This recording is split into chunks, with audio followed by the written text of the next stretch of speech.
What's going on, guys? Welcome back to another edition of the Evolution of Sports Talk Television. 3 days away from the NFL draft. It's the Sports Web. I'm your host, Peter Blake, your Rolex reporter. What time is it? It's my time. And, of course, for fans of this show, the Tampa Bay sports fan, especially you Go Bucs fans, it's your time. So how do we start off this show? Let's not try to go with these intros here. We got a special guest tonight. Bring your passion, bring your excitement. Just don't bring any nonsense. On tonight's show, we will have Casz Clayton of Certified Sports Media. Why do we have this woman on? Because not only is she very talented, covering all South Florida sports, but she's going to tell us about possibly some Tampa Bay Buccaneer draft picks as she's going to be at the NFL draft. She gave us some time tonight talking about Akheem Mesidor, possibly Ruben Bain Jr. We'll talk with her on the Evolution of Sports Talk Television. And then after that, I want to know what you think, because again, 3 days away from the NFL draft, Bucs fans. Who do you want to see them pick at number 15? Do you want to see them trade up? Do you want to see them trade down? Open phone lines as always, but we'll hold off on the phone calls for right now. But you know the number.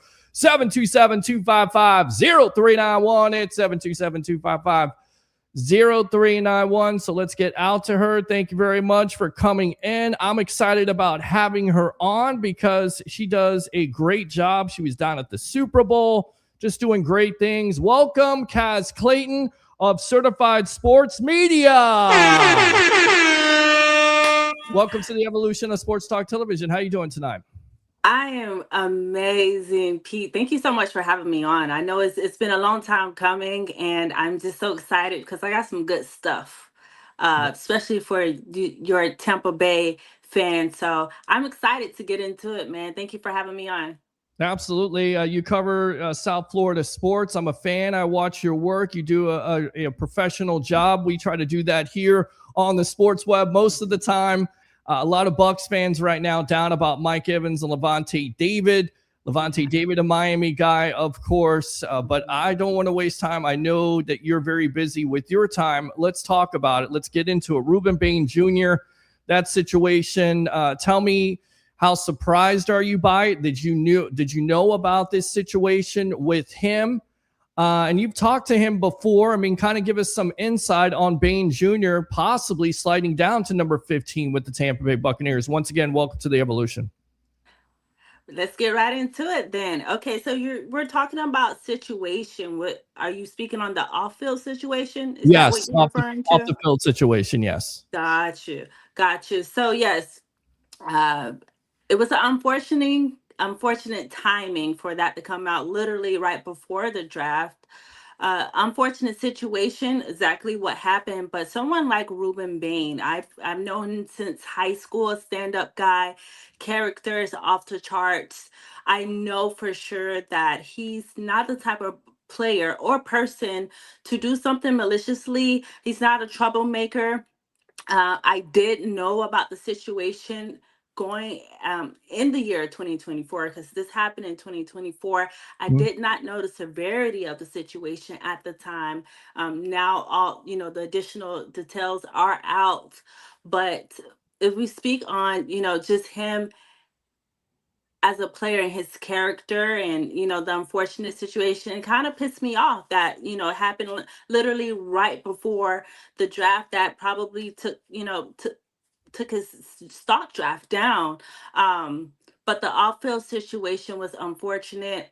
As far as Ruben Bain, I don't think that completely will hurt him per se, because from what I'm hearing, Peter, that a lot of the GMs were already aware of the situation going in. Him visiting teams, they were already aware of what was going on with Ruben Bain, with that situation off the field. So hopefully it doesn't truly hurt him. I still have him going high in the draft this year. And that's my guy, like through and through. He has a great family, a great support system. I have no doubt in my mind, no matter where he lands, he's going to do amazing things in the NFL. Yeah, I think it's unfortunate with that situation coming out. I mean, that's just the way it is sometimes before the draft. And of course, there is a tragic situation in 2024, of course. Again, not criminally charged with it, but of course, you You kind of wonder, if NFL teams have taken him off the draft board at this point, but you've known him since high school. Kind of talk about him personally, what you know about him, because what we hear is he's all about football. He played like it with the Miami Hurricanes, a dominant player. Now the scouts kind of coming out saying he's got short arms. Maybe he drops down. I think a lot of Bucs fans would hope that he could drop down to number 15. Tell us about Ruben Bain Jr., the person that you know about. Yeah, Ruben was a part of a winning high school team at Miami Central. He was always explosive. He was just always that guy, very dominant from a high school level. His school actually won championships throughout his entire high school career. So he's already a winner. He's used to winning. He's used to leading, and he's used to being dominant. He's just carried that on to, I would say, to Miami.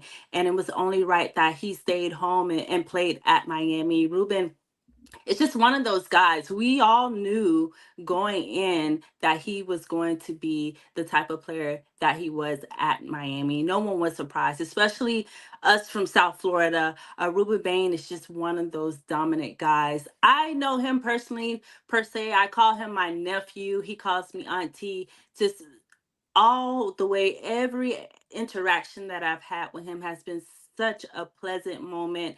I would say that going in early on, obviously he wasn't such a vocal leader. I have seen him grown as a vocal leader, and year 2, year 3 into playing at Miami. But at the same time, he's just on the field, off the field, he's just one of those guys, the go-to, a leader. And he's being coached by one of the best. So it's only right that I see more of the development from him every single year. So it's really cool to see him and Mesidor do such great things together. Yeah, we're about to talk about Mesidor here. We got Casz Clayton here of Certified Sports Media here on the Sports Web. I'm your host, Peter Blake, your Rolex reporter, talking Miami Hurricane football. Listen, when you get me to talk Miami Hurricane football, that's something, because I'm a Florida State fan. So it's tough for me. But then, you look at the Tampa Bay Buccaneers and, their history when it comes down to it with drafting Miami Hurricanes, especially a Warren Sapp. He had allegations before the draft. It turned out great for the Tampa Bay Buccaneers as he turned into a Hall of Famer. You talked about Bain and his leadership skills. He was a team captain. He's talked about just being all about football. He's all about football. Yeah, kind of talk about that a little bit and talk about the young man being all about football. That's what you get from him when you talk to him. It's not absolutely. He loves football. You have players that love football and it's all about football, football, football. And you have players that like to play the game of football, but loves what come with playing the game of football. Ruben loves football day in, day out. I've seen him after practice with Coach Jason Taylor putting in work day after day, after practices, before practices. He's very involved in the community as well. I must throw that out there, Peter. Toy drives, giving back. He's donated back to his high school team, middle school team. He's just one of those guys that's really deep into the community. One of the most productive pass rushers in college football. Definitely will go down as one of the top. Ruben's just one of those guys, man. I can go on and on and on about him, but he is really I love football dominant player. And, I'm so excited to see him at the next level. I really am. A lot of people are questioning his traits and how he will be able to play at the next level. But seeing him day in and practice and day in and out, how just, bro, you just had to see it in person, Peter. I wish one of these good days you can come down here and just. Well, I mean, he'll probably. I think he'll probably end up in Dallas Cowboys. We'll see. All right, there you go. Yeah, there's a prediction right there, Casz. You'll be at the NFL draft here in the next couple of days. So you think Dallas Cowboys? You don't think he falls down to 15 or any further than that? No. Are we talking about Ruben Bain right now? Yeah, Ruben Bain Jr. Yes, yeah. You see he goes to the Cowboys? No. Okay. Nope. I see him going prior. Yep. Yep, All right, for let's sure. talk about possibly a guy that could be at 15. It's been talked about. I sent you a video of me and Booger McFarland talking about this. I asked Booger about it from ESPN, what he thought about Mesidor. I say, you know, some teams would shy away from him. He's 25 years old, but Casz, he had 12 and a half sacks this year. He was nearly as dominant, if not sometimes more dominant than Bain Jr. on film. Talk about Akheem, I believe the dream Mesidor right there with the Miami Hurricanes. What do you think he brings to the Tampa Bay Buccaneers if they select him at 15? Well, from what I know about Tampa Bay, you guys need a ready now defensive lineman. He is one of the most NFL ready linemen in this class. I know we talked about. I did see the clip of you speaking to Booger about his age of being 25, but with age comes with maturity. Also comes with experience. He played 6 years in college football, and that just shows in his game. And that's what you guys will get from Akheem Mesidor. He's consistent. He's versatile. He can play inside. He can play outside. He's very productive. And again, he has been coached by someone like a Jason Taylor, which I think that development, especially coming off of adversity of him being hurt, having those injuries and coming back. I was there throughout that time of him being hurt and just seeing that entire process. You guys are picking up, if you pick up Mesidor, that'd be a great pick for you because he'll come in and he'll be ready to go for you guys. So I think that'd be a great pickup for you guys. Yeah, then there's some questions about his foot. Again, there's questions about his age, but Booger said it best. If you get 5 or 6 years out of him, it's a lot better than getting, you know, just 1 year out of him or being a bust. And of course, the Bucs, you know, they need that. They need a defensive end that's ready to come in right away and contribute. And I think Mesidor can do that. You keep on mentioning Jason Taylor, so I'm going to go back to that. Jason Taylor, for sure. How much of an impact do you think he made with the Miami Hurricanes? And what do you know about Taylor from your personal experience of covering him there in South Florida? No, definitely. He's a Hall of Famer. You know, I'm also a Miami Dolphin fan, so I'm a fan. I'm a fan of his work, his play, but I'm a huge fan of him and the way that he was able to develop those guys over the time that he spent with both Bain and Mesidor. He knows them in and out. He knows their ability, and I think one of the huge things, and I'm gonna throw this. I'm gonna jump to pro day. I just wanted to throw this out. Mesidor did have some injuries going in. I was speaking to some of the GMs and what they look for when they're looking at someone that has been through injuries, adversity, him coming back. I've seen Mesidor lose weight. He came ready in shape, and as far as his foot, it was nothing that was stopping. They watched that personally on game day. They want to see your character. They want to see how you character yourself. The GMs already have watched your film, but they saw how Mesidor, Jason Taylor, how supportive they both were, Ruben, Bain, and Mesidor, towards each other.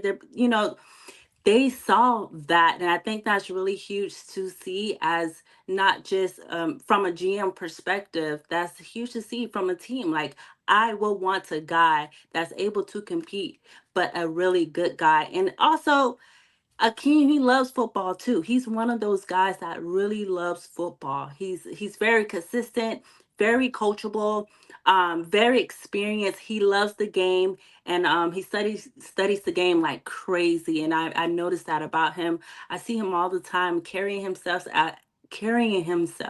as if he's already a professional player off the field. So I have nothing but great things to say, and I think by someone being coached by someone like a Jason Taylor and how great he was, and just developing those guys, he was a major impact on those guys being NFL ready.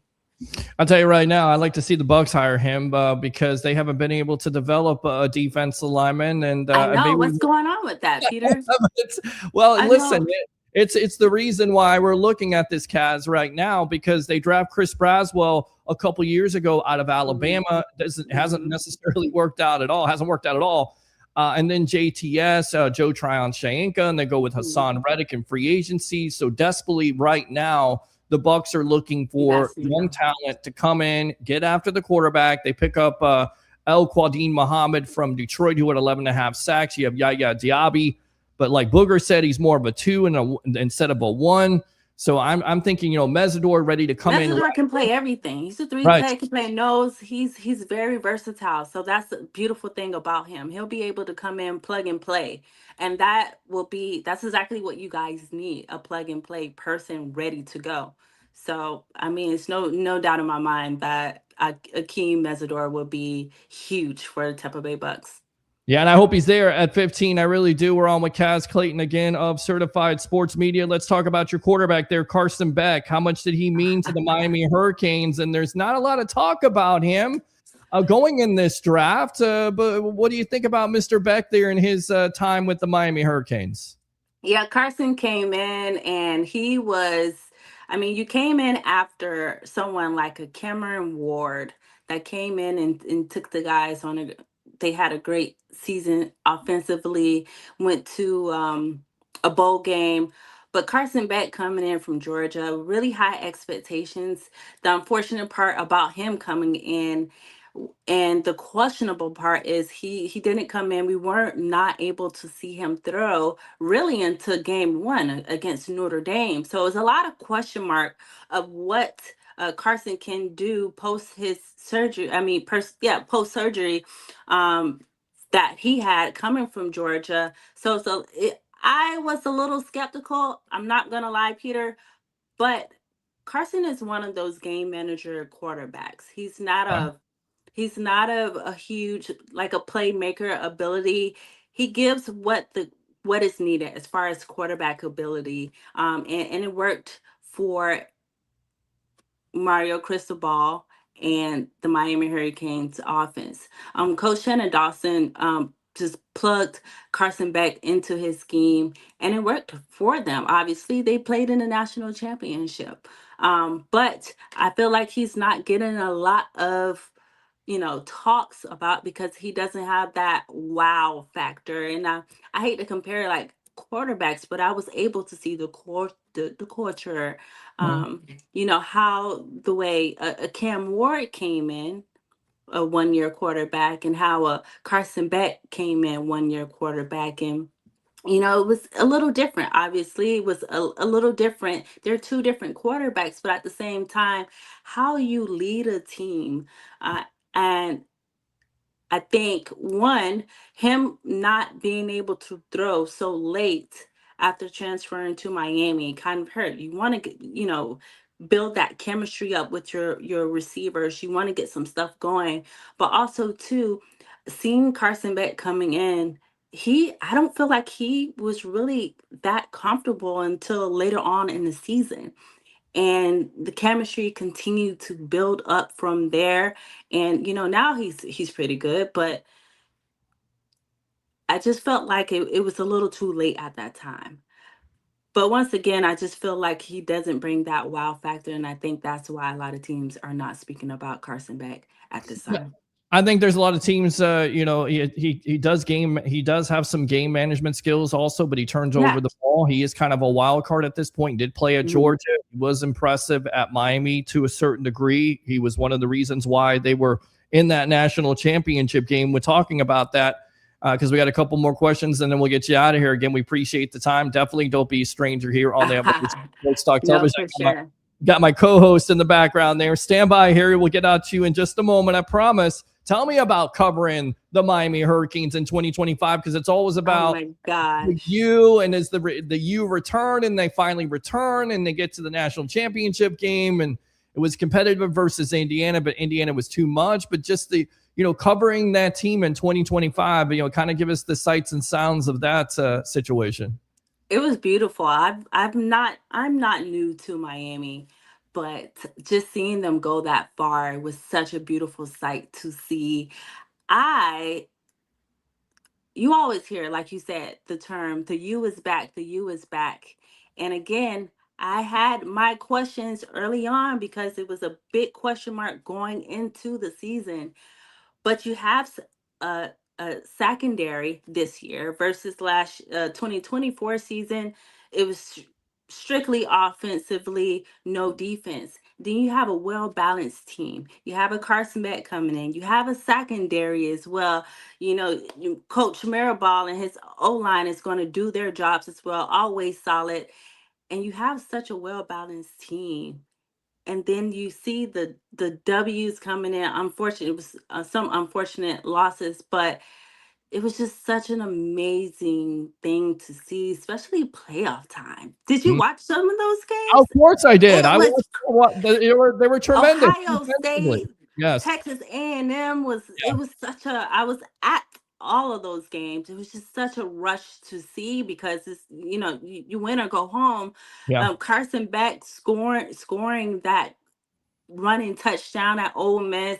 It Mhm. was such a dynamic thing to see, man. It will go down in one of my favorite seasons to cover in Miami. But I mean, they have a well overall team this year as well. I expect nothing but greatness from the Miami Hurricanes. I know you might not want to hear this, Florida State fan, but they ran Florida last year, and I Uh, can see it going down this year as well. they So might I do expect, this.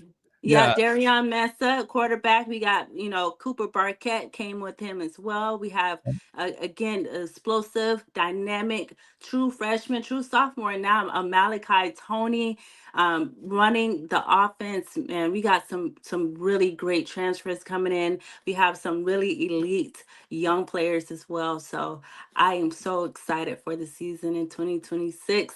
And this year, I can honestly say a contender for playing in a Well, championship.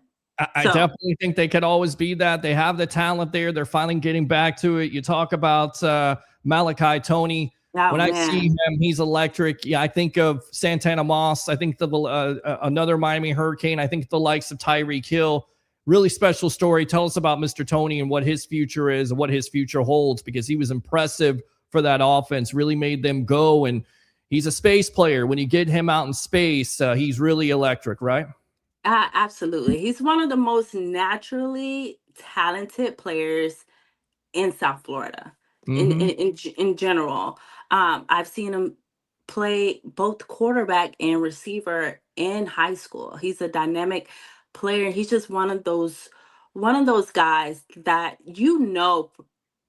prior to him getting to college that he's going to be one of those top pick guys. We knew Malachi Tony was one of those guys. However, we did not know at the ripe age of 17 years old that he would be as explosive and as big as he was. This guy, from his route running to his confidence, his explosiveness, everything just showed on the field, and he came in and he changed the offensively.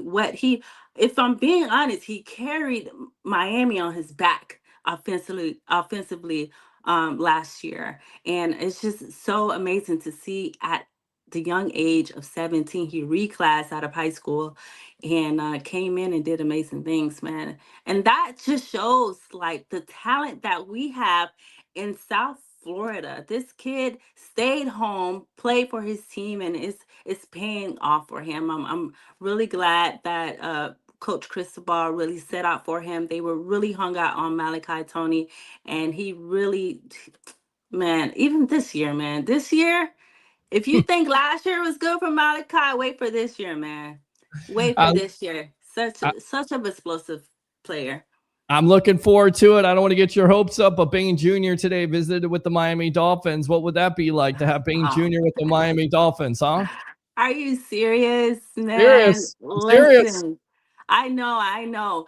Uh, Having someone like Ruben Bain play at home will be a dream of mine. No, Mhm. seriously.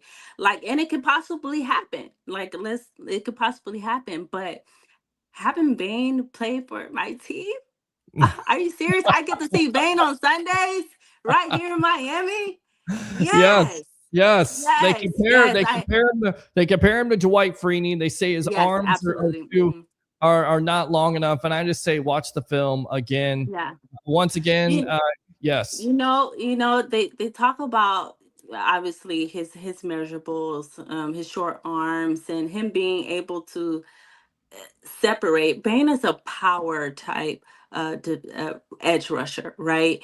More than a speed rusher. So if we speak on him using his power, would that be good enough for him to separate himself in at the next level? And I think that's what a lot of people are questioning him. But honestly, bro, watch the film.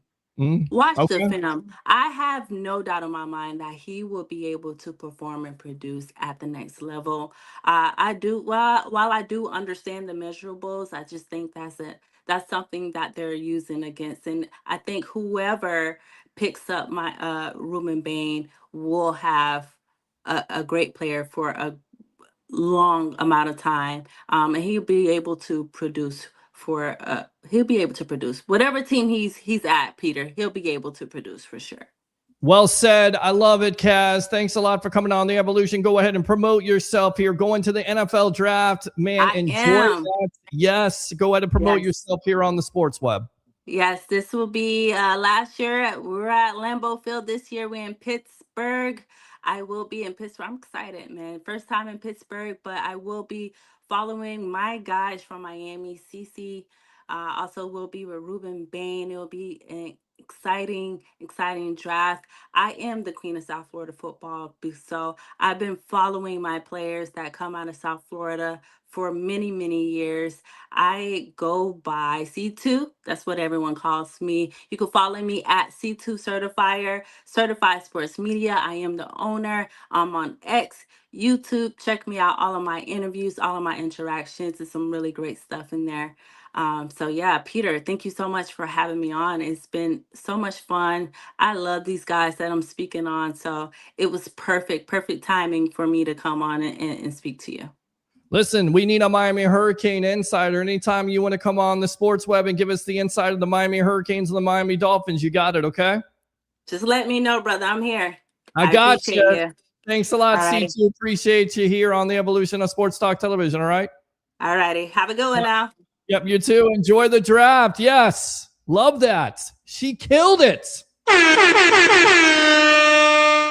There you go. So what do you think, Bucs fans? Mesidor, Bain Jr. Open phone line, 727-255-0391. It's 727-255-0391, as we will have Harry on in just a little bit here. But some great stuff there. She's the queen of South Florida football. She knows what's going on. She covered that team. We had to get her on here. We had to talk about it. That's what we do. I'm not going to sit here and talk all day long because I don't know about South Florida football. I'm not down there covering the team. She does. She knows Bain Jr. personally. She told you he's all about football. No character concerns.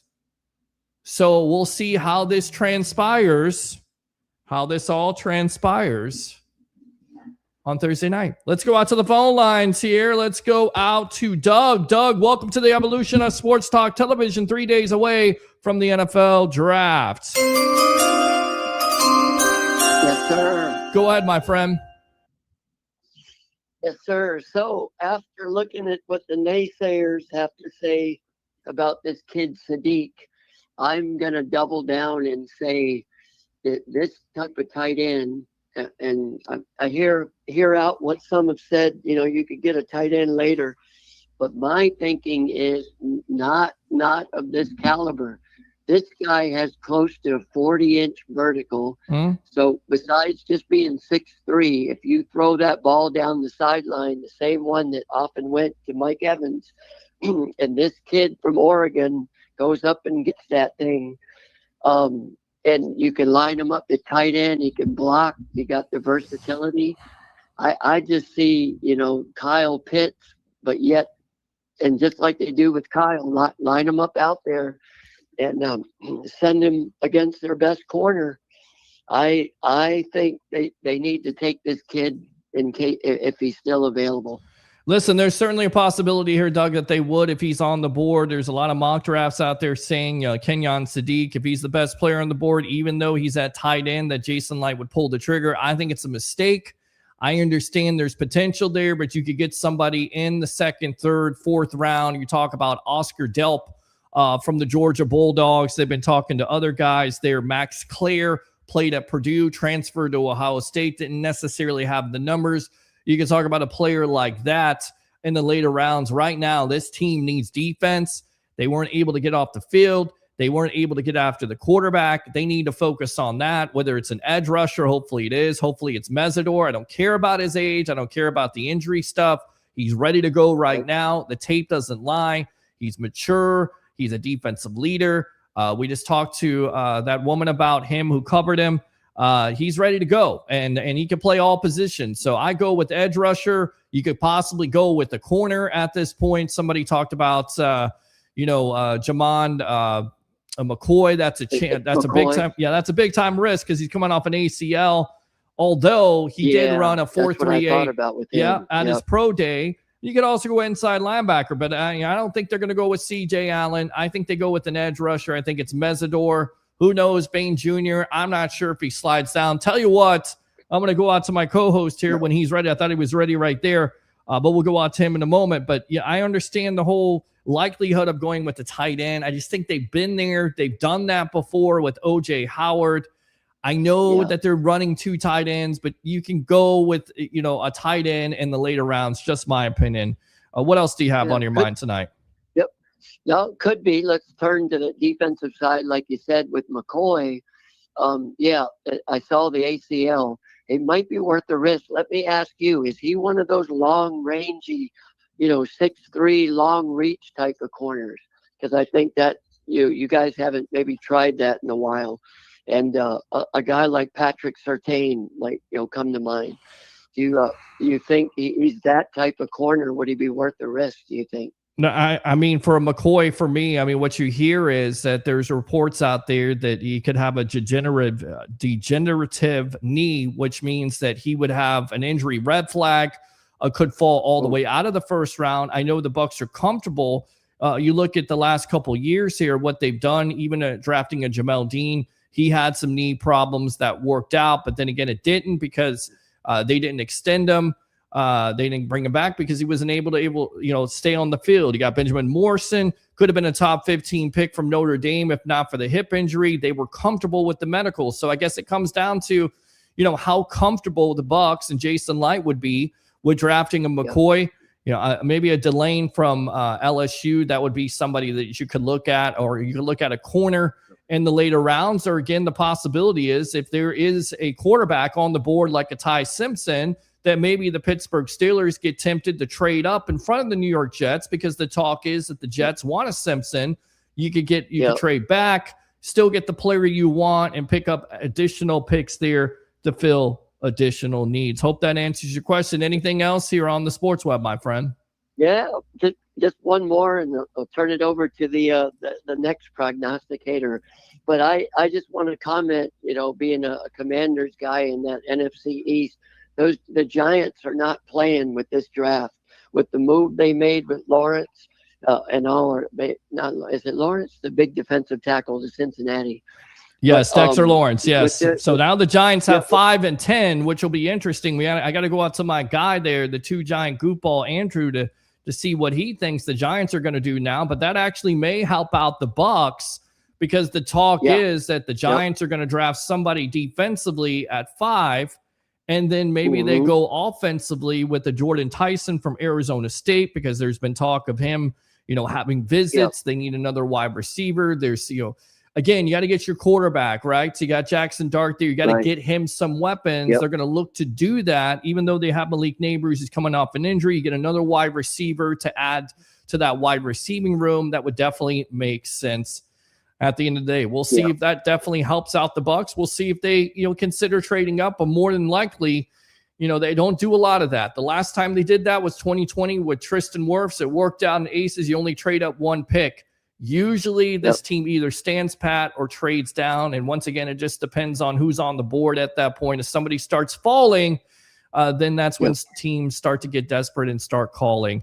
Does that make sense? Sure. All right, my friend. It does. Use that. Right, man.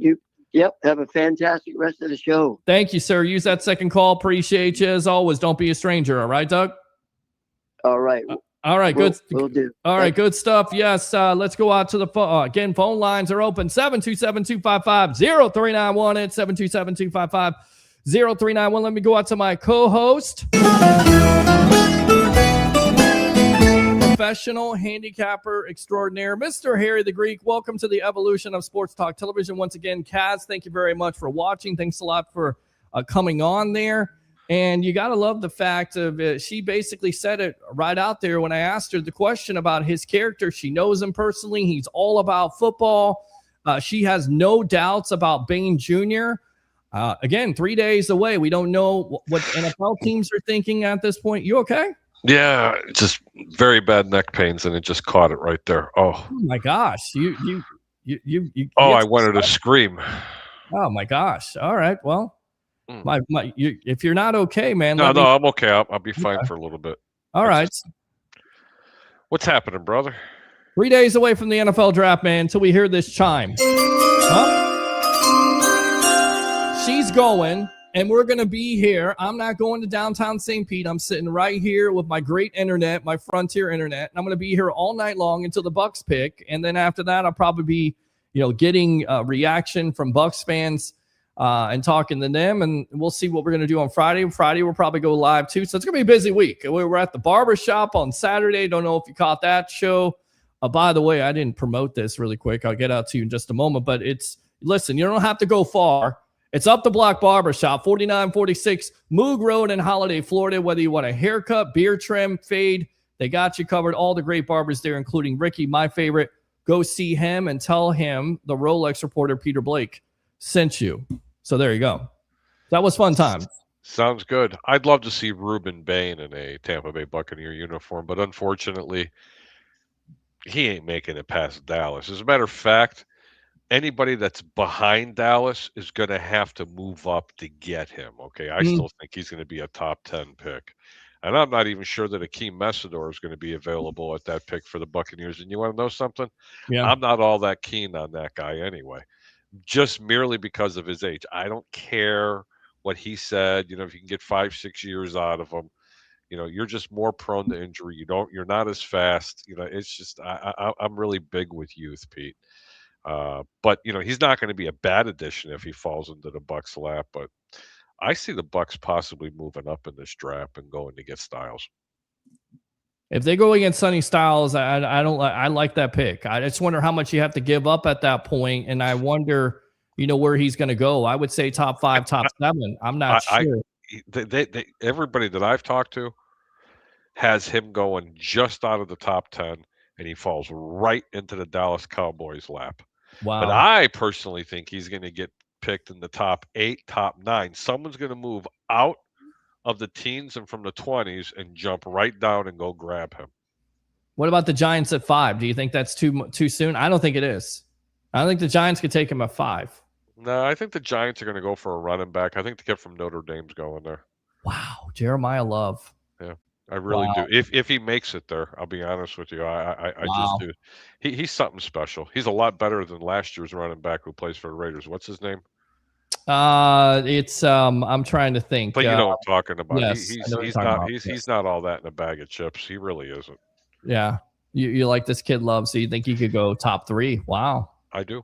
Yeah, there's talk also of Arizona trading out from 3 to 9 to Kansas City. Kansas City would be trading up either for an edge rusher or for a kid like a Love. They need to get more explosive on offense. They also need to get a little bit younger on defense. I don't see Kansas City ever moving forward. They're not known really to do that. Austin Genty. Geez. Yeah, Austin Genty. My gosh. Yes, Austin Genty from Boise State. Yes. So, but you know what I'm talking about. Yeah, absolutely. I don't see that happening. Honestly, I just don't. So you don't like I like Mesidor. I think Mesidor fits perfectly with this Bucs team. He's very versatile. Bucs like versatility. He's older, so you don't have to worry about developing. He's already got. And I know people go, well, he is what he is. Okay, but you still have to develop him. He still hasn't played an NFL snap. Right. Hold on, time out. People that say that he's just a plug and play, that's just not the case. You still have your freshman blues, especially when you're playing in the defense. You don't come out of the gate and swing 10 sacks. It's rare. Yeah. Give me 5 players in the past 10 years or 20 years that has 6 been able to players. do that. There's been 6 players in the last 10 years as a rookie, but here is your caveat. Here is Right. where you go. They've already covered themselves. Jason Light double dip, like we talked about. You get El Quadin Muhammad, who had 11.5 sacks last year for the Lions. Mesidor doesn't have to come in and start right away. You can definitely develop him. You can get him in situations where you can, get him into different packages. I think that's where it works out. You don't have to worry about the mature issue. He's 25. Well, he's definitely going to be mature. He's 25 years old. That's what I'm saying. And you need that. You need that right now with this Bucs team because you've got to get production. You can't, worry about or you can't concern yourself with a Keldrick Falk. I get it. 6'6", 6'7", 300 pounds or 270, but the production isn't there with Auburn. And I don't know if you can afford to wait for a pass rusher. And you're exactly right. That's the downside of this. When you draft a rookie, again, 6 players in the last 10 years who have had double-digit sacks. So it's going to be tough for him to come in. But I just feel like, the Bucs can make this happen if he's there. Like you said, he may not necessarily be there. What do you think, Bucs fans? The majority of the mocks right now have Akheem Mesidor going to the Tampa Bay Buccaneers. In fact, 85% of them. Ridiculous. Open phone line, 727-255-0391 and 727-255-0391. We'll go out to the comments. Of course, Facebook stars are open. YouTube super chats are open. Yes, sir. You asked me about the Giants. If they don't take the running back there, which can be a little bit high, I honestly think because Harbaugh's there, he's going to fix that offensive line. And that big tackle from Miami is something special. I can't pronounce the guy's name, Mayuga or Moga, whatever the hell his name is. But he's definitely probably going to be the first tackle taken off the board. And that's probably the pick that's going to go to the. Should have asked Casz about it because he knows all about the Miami Hurricanes because he's the queen of South Florida football. Great stuff there, Abraham. Welcome to the evolution of Sports Talk Television. You're on with yours truly, along with the Greek himself, Harry the Greek, on a Monday night. Hey, fellas, what's up? What's up, man? What's happening, man? Oh, yeah. So, I know what Harry's been saying, but you're going to get 6 years, like Booger McFarland said, and Booger was a former Bucs nose tackle. I mean, he's an expert. So you get 6 years of production. I mean, I'll take that over potential. I mean, a lot of Bucs are happening. Potential, like Joe Tryon. And then another prediction I'm making, they're going to move up in the second round, early second round, and get Jacob Rodriguez. So that's what I think. Jacob linebacker? Yeah, from Texas Tech. Yeah. He ain't making it out of the first round. You may be right about that because I know the Bears love him. Yep. He's not making it out of the first round. I think Chicago might be taking him, or the Bears will probably be getting that big D tackle from Florida, Caleb Banks. Is his name? Yes, sir. Yeah, but they're really in love with Martinez, and I'll tell you what, that'll be overpicking in my own for my own opinion at 25. That's a little high reach, but you know what? It may not be if he's a day one starter. It doesn't make a difference if he's a mid-second round draft pick, and then you take him late in the first round. If that's what fits in your team, you do it. Well, I just think a lot of people, they look at him and his athleticism and they say, well, it's nothing to write home about. But once again, going back to the numbers and it got to be a thumper, man. The kid's a thumper. He's a thumper. He can make plays. He had some, missed tackles last year, but he also had some plays when it comes to forced fumbles, interceptions. He's always around the ball. He's the perfect heir apparent to a Levante David if they want to go in that direction. But going back to what Todd Bowles said just about a month ago, he feels like there's 10 to 12 inside linebackers that would fit this defense. And the first thing that he mentioned was instinctive. And that's exactly what Rodriguez is. That's exactly what Sonny Styles is. Of course, being the former safety there, that's why I think he goes number 5 to the New York Giants. But we'll see.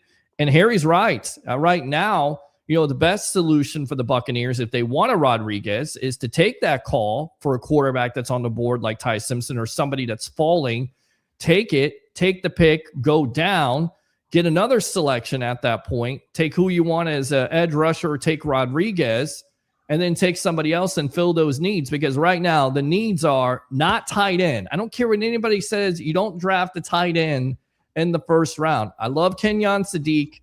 I just think, again, you can get, the same type of player in the second, the third, the fourth round. You have too many needs defensively, enough with, going with offensive weapons. You've got offensive weapons. You can address those in the later rounds. You got to go with defense. You got to go with an edge rusher. You got to go with an inside linebacker. You got to go with the corner possibly. People are saying guard. I mean, what's guard going to get you? It's going to improve your depth, but that player's not going to come in right away. Maybe he does, the guard from Penn State, but you have Ben Bredesen, you have Cody Mauch coming off an injury at this point. So, for me, I'm going to go with the defensive needs at this point. What else, Abraham?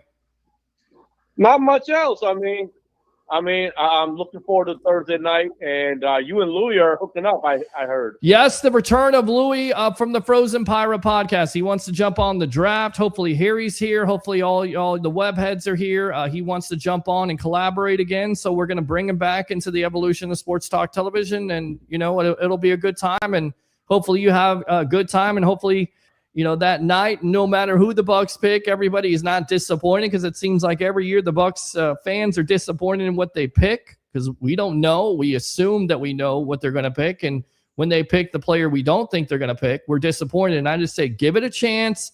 Let's see how it all plays out on Thursday, Friday, and beyond. Abraham. Anyway, yes. Let me looking back. We'll talk about Emeka Egbuka. Yes. Now that Mike is no longer here, he's going to fill in that void. So looking back, you criticize that, but now it's going to pay dividends. Well, they're going to have to. It's going to definitely have to. They're going to have a situation now where that wide receiving room has to step up, and Emeka Egbuka, Jalen McMillan, of course, Chris Godwin, who's done it before. Now he'll have the opportunity to do it even more. Tez Johnson, and once again, the Bucs may address that position in the later rounds. We'll see what happens. Abraham, use your second call. Appreciate the time here on the Sports Web, my friend. All right. All right. Good stuff there. Yeah, we'll be here. I'm not going anywhere. We'll be here on Thursday nights. I'm going to annoy my roommates. I don't care how loud I am, what time it is. We're going to be here covering the NFL draft, because that's what we do. That's what I do, and I love to hear this draft chime. Love it. Yes. The Greek is going to go put a hot compress and then go back to cold. There's something going on with my neck. Listen, I'm tapping out here, buddy. You got to cover for me. I'm tapping out. I'm kind of worried about you, because I looked. Don't worry about me. It's just it catches me once in a while. I have this spasm that goes all the way up, and it grabs and it hurts. I mean, I don't even know how to explain it, man. You look like you're in pain. That's what I was talking about. Yep, it's very painful. All right. Other than that, yeah. Can't wait to the NFL draft. I may come in to say hello, but I hope you do. Who knows? That's not my favorite thing in the world to do, but I don't mind coming in to support you, brother. I appreciate it, man. By the way, if you go online, you see you're the co-host of the Sports Web. I mean, that was funny. Get out to Sun Devil Dave. Stand by. I was going on Google the other day. I was Googling our names, and you are definitely you're a prominent sports broadcaster like I wanted. And you're also part of the Sports Web being a co-host. So I am a prognosticator. I am not a guy that does interviews. I don't care about it. And I just want to say hello to the people in Canada. Hi. Well, he's no longer a part of the show anymore. So unfortunately, he left. No, he blocked me. So that's cool. He blocked you. He blocked me. Yeah. Oh. Yeah. Oh well. I can't have any fun. No. I thought he wants to torment us because the Lightning kind of gave Montreal game one. Well, they lost game one, so one for Canada at this point. They gave the game away. Yeah. Okay?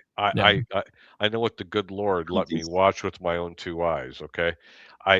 In gambling, I'd say I'd rather be lucky than good, but you can't be lucky in a long series. I'm sorry. No, have you can't. Fun, Montreal.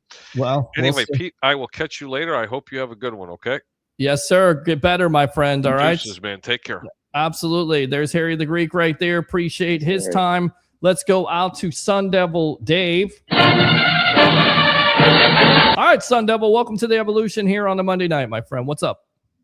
Happy Monday. Great job. Thank you for wasting my time, and goodbye forever. Well, there you go. That's how you start off the show. Goodbye. Thank you for wasting my time, and goodbye forever. Yes, absolutely. I hope Harry feels better. I wanted to chat with him, but I know he's got some issues, so he'll get better. Yeah, I was kind of concerned about that because when he came on, he looked like he was in some pain. I was about ready to tell him to get out of here because I'm not.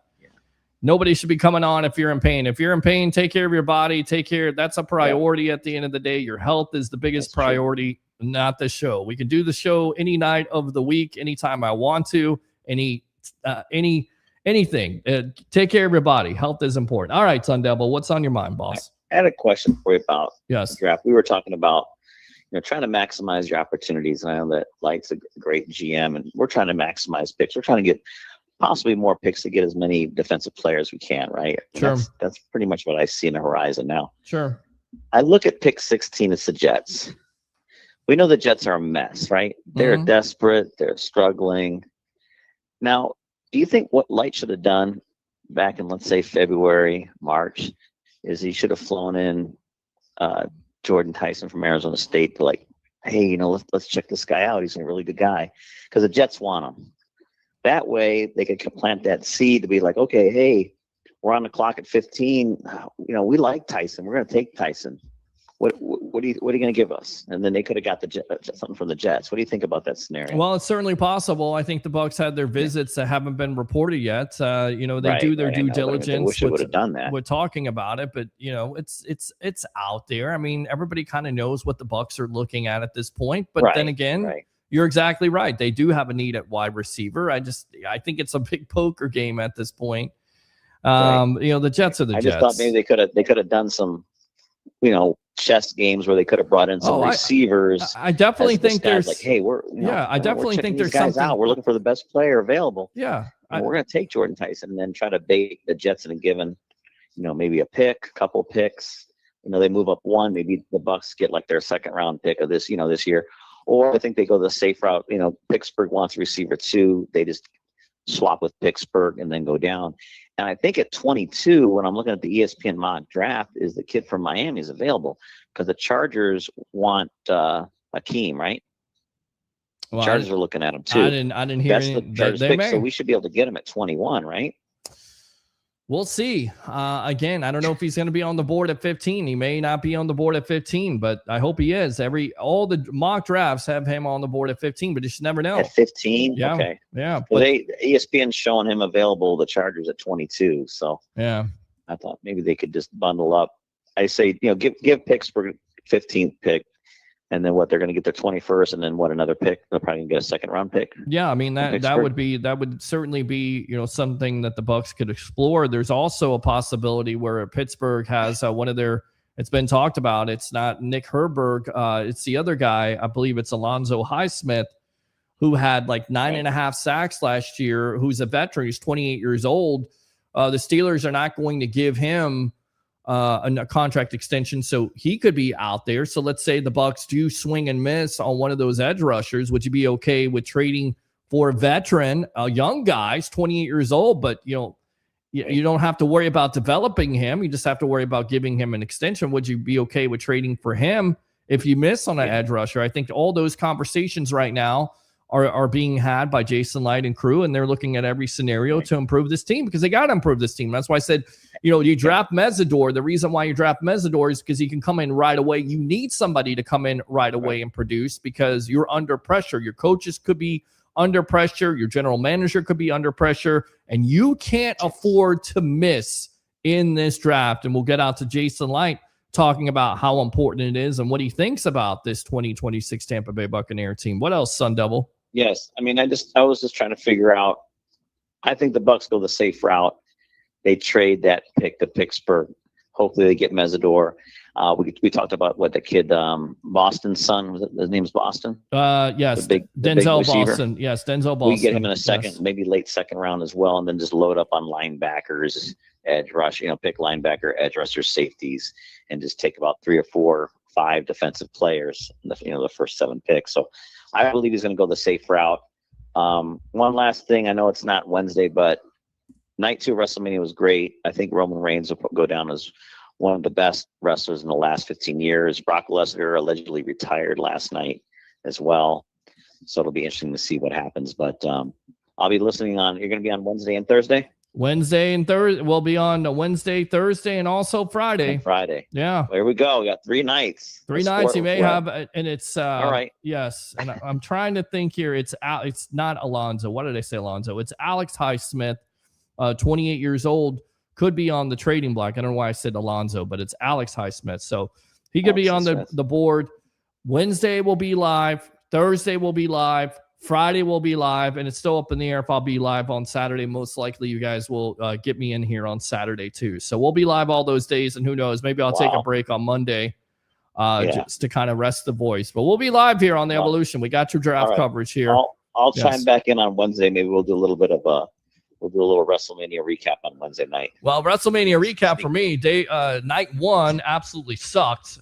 Tom Brady sucked. That's great enough to suck right there. Night 2 was saved. Yeah, night 2 was halfway decent. So night 2 was great. Night 2 was the best part of WrestleMania. So yeah, I'll chime in on Wednesday. We'll look at a couple other. Maybe we'll look at one of the Bears pick too on Wednesday. All right, sounds good, my friend. I appreciate you. Have a great night, man. All right. See you. All right, let's go out to Alex. Alex, welcome to the Evolution. What's on your mind tonight, 3 days away from the NFL draft? The Bucs are going to be picking, if he's available, Jacob Rodriguez out of Texas A&M. At 15? Yep.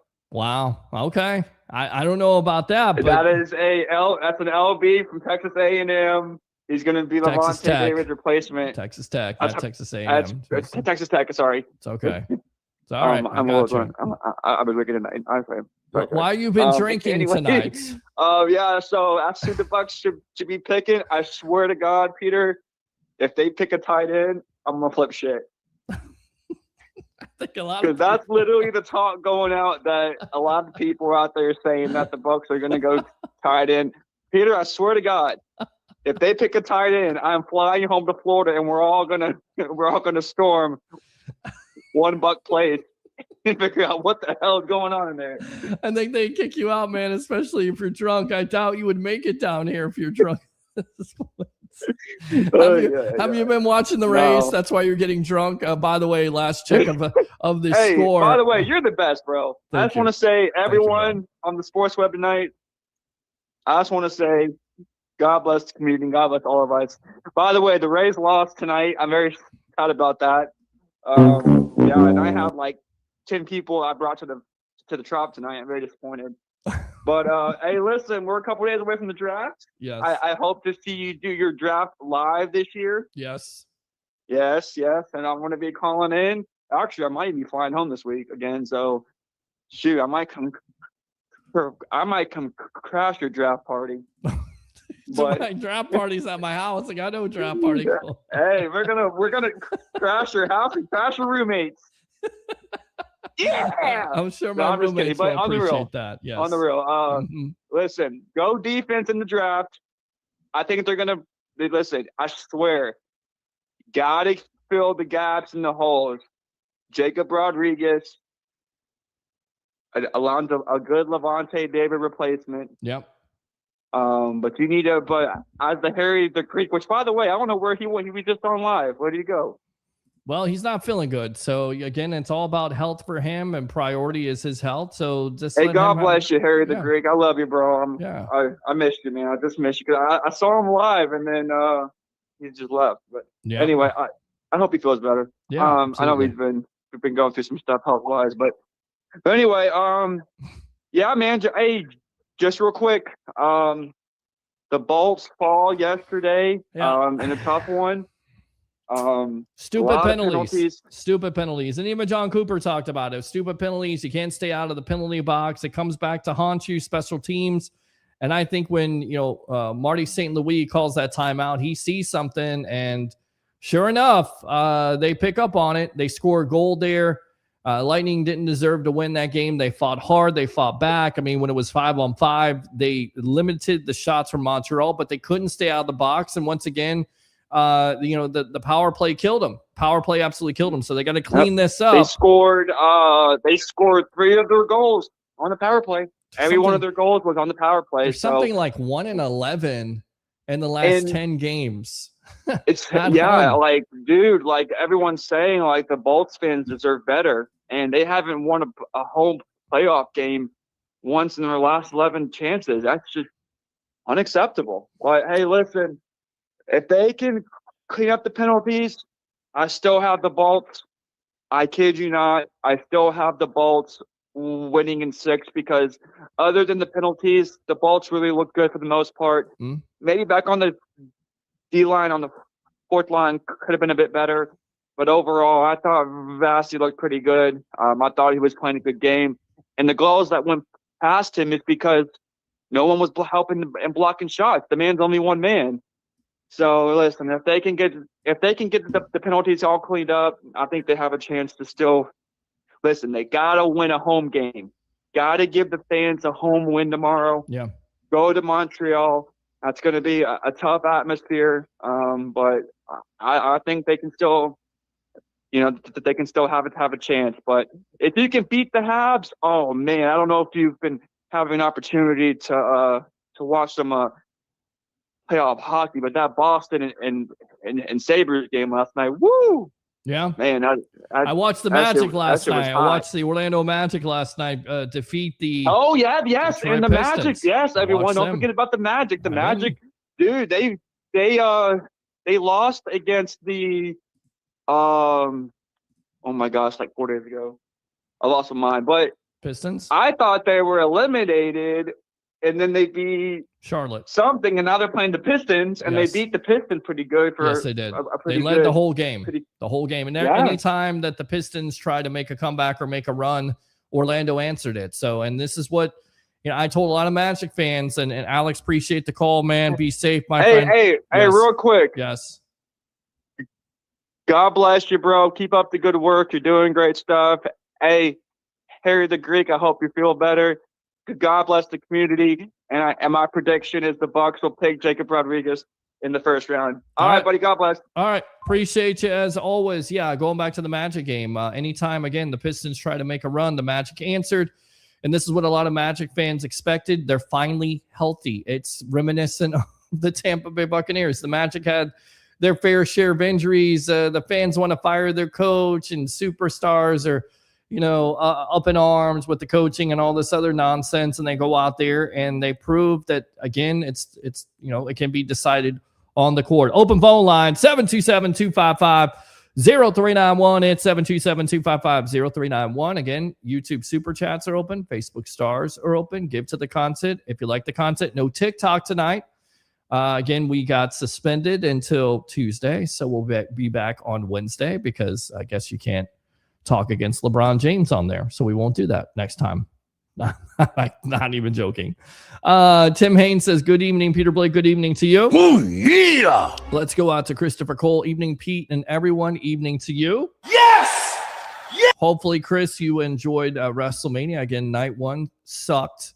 Night 2 was great. That's what WrestleMania is all about. If you're a wrestling fan, we can talk that too. Orlando Magic, you want to talk that. Lightning, Bolts, whatever, you want to talk about that.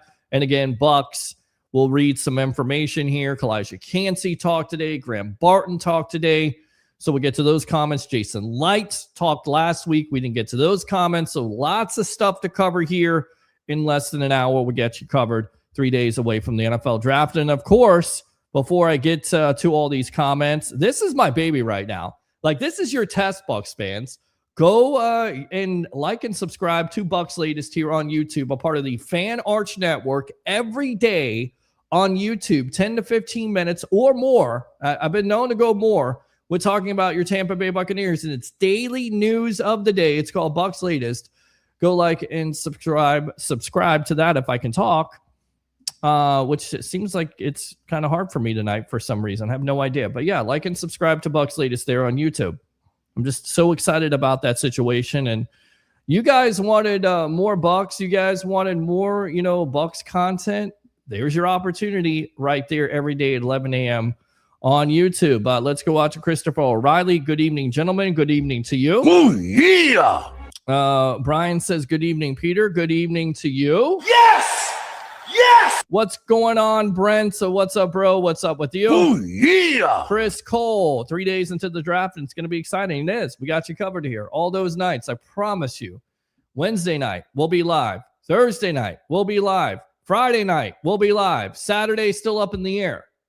Depends on super chats. Depends on if you guys tune in. If you guys don't want to tune in, if you guys want to go crickets on me, like you kind of did on Saturday with the phone calls. I was kind of disappointed, but I get it Saturday. Got more things to do than watch somebody hang out in the barbershop. But it was kind of cool to be up there in Holiday, Florida, my old stopping grounds. Up the block barbershop. We'll get out there once again, and hopefully you guys come out there and join me sometime. Chris Cole says it's misinformation season. Teams are trying to make players drop. Agree. Chris Cole says I would definitely take Bain Jr. all day and twice on Sunday. Trevor says I hope we can draft him. Trevor, thanks a lot for tuning in. As always. Yeah. Brian says I'm a Clemson fan. There you go. I won't hold that against you as long as you don't hold it against me that I'm a Florida State fan. Mesidor's tape doesn't lie. He is a dog. Exactly. Let's go out to Donald Vesey, 8295. Hi from Pahochi, Nevada. Golf high 79. Thank you very much for tuning in all the way from Nevada. Blake Anthony, we will get Blake and Blake Sports there. Maybe Blake will come on Wednesday night, or maybe he'll come on Thursday nights and give us some draft knowledge, drop some draft jewels, if you will, here on the Evolution of Sports Talk Television. He says, you are the man. You're the man, my friend. Let's go out to Jeremy here. What's your thoughts on Keontae Scott? I'm not really sure about him. Definitely will do more research. I know you've asked about him. I should have asked Casz about Mr. Scott, but I'll get back with you on Wednesday. There have been several short arm pass rushers in the league. Blake says, I teach these kids several techniques. There you go. Jeremy says, funny thing, I'm a Miami Hurricane fan too. Well, that's okay. Nothing wrong with that. Vaughn says, good evening, Mr. Blake. Trade back. Give me Mesidor. I agree with you. Give me Mesidor. Give me nobody. Oh, yeah. Let's go out to Gary. Go Bucs. Go Bucs. Wait up, little boy. Stop. Wait up. By the way, on the Todd Bowles watch here, it is April 20th, 2026. Some of you know this as 420. Some of you believe that Todd Bowles is not your coach. I hate to tell you, breaking news, Todd Bowles is still your head coach of the Tampa Bay Buccaneers. It is, Todd. Absolutely. Yeah! It is exciting. Fire the cannon. To some Bucs fans, it's not. Bucs, baby. And, of course, we always say go Bucs. There you go, right there. So thank you very much, Gary, for tuning in. KR. Boy Wonder, 1913. Evening, Peter. Go Bucs. I hope we get a star edge rusher. Hopefully, Jacob Rodriguez in the second round. I like that very much. You say go Bucs. Go Bucs. Wait up, little boy. Stop. Wait up. Go Bucs. We got the job, baby. You say go Bucs. Fire the cannon. Go Bucs. How about them Bucs, baby? There we go. Good stuff there. Christopher Cole says no tight end in the first round. What would you think about Kenyon Sadiq in the first round of 15? Yes or no? Put the comments there in the box or call up. Tell me what you think about Kenyon Sadiq to the Tampa Bay Buccaneers. Would you have a problem with it on Thursday? 727-255-0391. It's 727-255-0391. That has been a lot of talk. In fact, we'll continue to read comments, and then we will get out to the latest stories of the day from the mock drafts. Take the corner for 3. Realtor David Zuzman. We need to trade down a few times to the end of the first round, very early second round to do what, Realtor David Zuzman? Call in or chime in as always. Let's go out to Blake Anthony. Based on what I watched on the Falcons, I watched every touchdown they scored last season. They need an athletic person at tight end. That is Sadiq from Oregon or Max Clare from Ohio State. Max Clare right there. I like that. And I can get that in the later rounds instead of addressing it in the first round.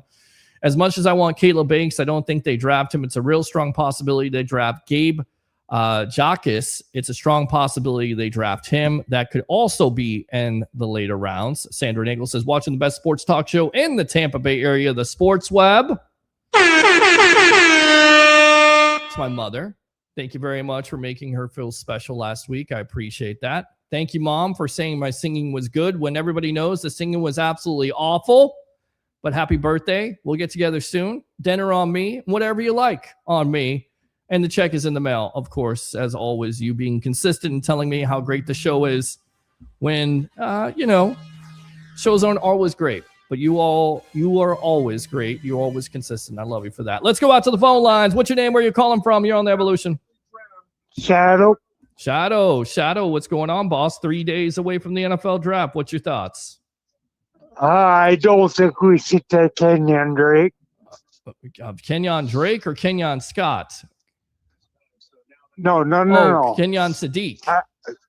Yeah. Kenyon Drake, I believe, was a running back. That's not who you want. You want Kenyon. I'm sorry, I misunderstood. That's okay. So Kenyon Sadiq at this point? No, I don't think that should happen. No, you don't. We should ever have Mesidor. Okay. And or like she said, Styles. Well, Sonny Styles. I think it's going to be tough to get Sonny Styles. I think it's a pipe dream at this point. If he did drop down, maybe the Bucs would consider trading up. I don't see it happening. I think he goes top 5. I think he goes to the Giants at 5 or could go earlier. That's how great he is. We'll see. Right. I understand that. Mm-hmm. And there's also Lorenzo Styles, his brother. Yeah, he's a safety, so that's certainly a possibility for the Bucs to look at. I don't know. Not in the first round, though. No, of course not. But in the later rounds, I don't know if safety's a need right now. Because you're pretty much set there with Antoine Winfield Jr. and of course Tyke Smith, who I expect big things from. Ask Levante David could be the next defensive leader of this team. So I don't know if safety is a big time position. They also love JJ Roberts, who was injured last year earlier on in the year. They expect big things out of him in 2026. I'm just saying Lorenzo Styles could play corner, I think. I think he's more of a safety, but I guess if he's versatile enough, I think you could look at. There are other corners out there they've been looking at. So in the later rounds, or they could address in the first round. Would you be okay with them going after a corner like a McCoy from Tennessee, or I'm not sure about McCoy. I'm not sure about him either. He's not a.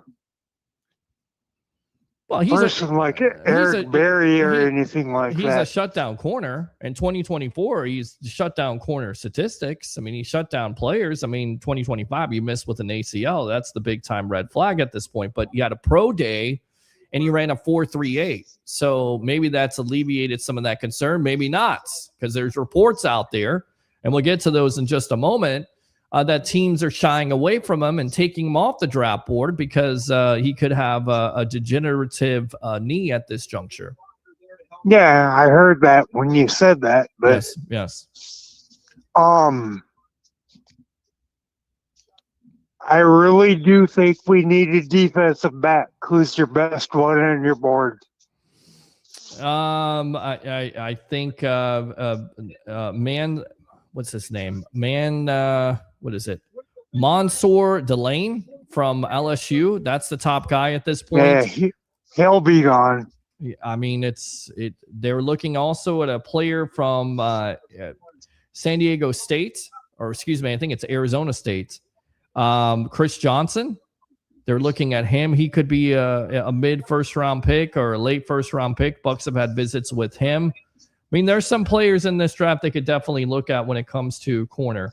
And we know that it's going to be a big-time need for this team going forward because Todd Bowles said it.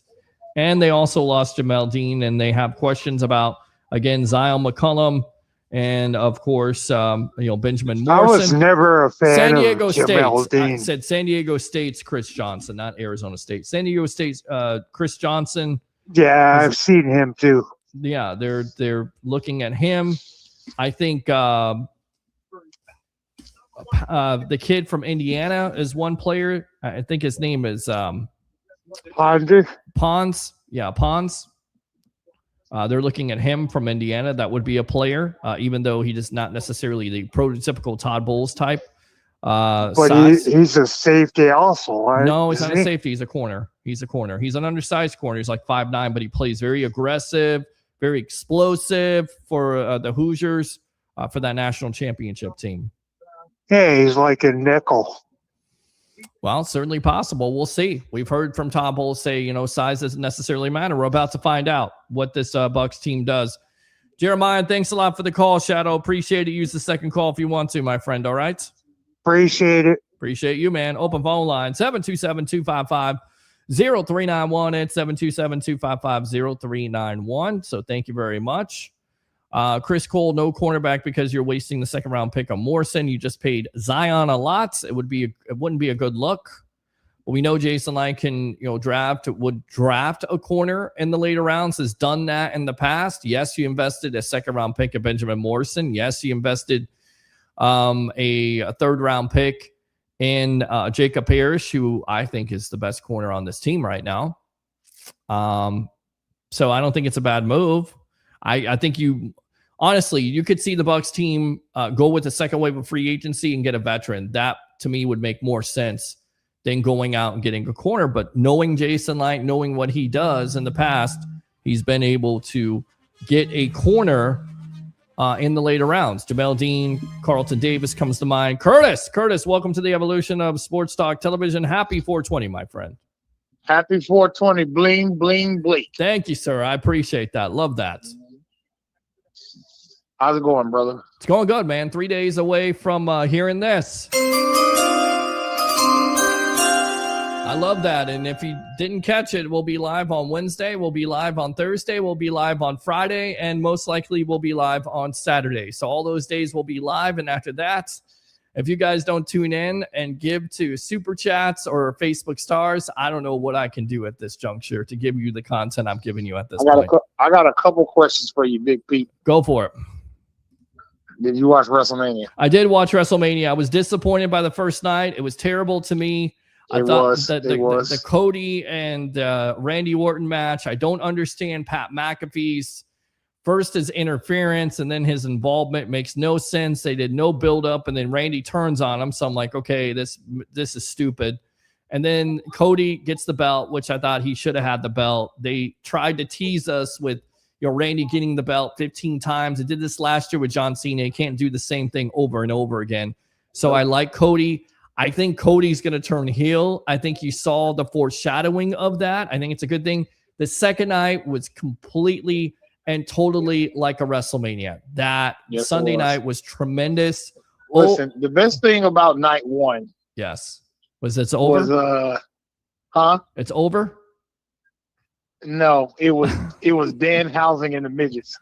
I mean, that's it. I mean, that's if that's your favorite, if that's your moment of WrestleMania, then that's a problem. Listen, he is funny. I was on the floor dying laughing from that, man. Did you smoke something, Curtis, when you were on the floor dying while watching? Man, that? I was smoking like a broke stove. I'm telling you, probably were, my friend, like a chimney. Absolutely. So. No, this is Peter Blake, honey. I'm sitting here with this Pittsburgh Steelers fan. Well, I'm sorry about that. I still love you, honey. I still love you. How do you work with that? How does that work in a relationship, by the way? How does that work? She's a Steeler fan. You're a Bucs fan. Well, she tries to rub her championships in my face. But I'm like, you're so old. Listen, man, listen. I was not thinking when you said rub something. I think Peter is a mess. She doesn't. She doesn't rub her championships in my face. But I was thinking about something else when you said rub. My God! Yeah, that's later, brother. I think that would get you to be a Steeler fan, just like that. Just absolutely.